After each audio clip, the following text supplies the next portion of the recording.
MS Dhoni, বয়স তার ৪৫ ছুঁই ছুঁই। আন্তর্জাতিক ক্রিকেট থেকে ৫ বছরের অধিক সময় হয়ে গেল অবসর নিয়েছেন তিনি।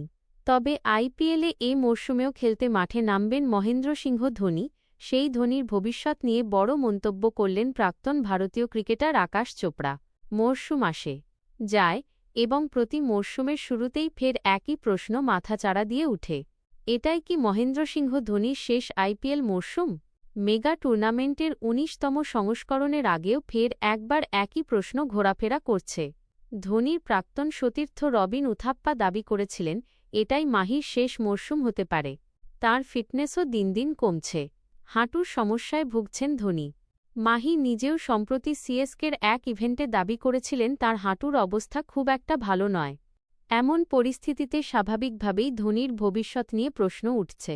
যেখানে অবশেষে সঞ্জু স্যামসনের মতো তারকা কিপার ব্যাটারকে হলুদ ব্রিগেড পেয়ে গিয়েছে, সেখানে অনেকেই মনে করছেন এই মরশুমেই হয়তো মাহি ব্যাটনটা স্যামসনের হাতে তুলে দেবেন।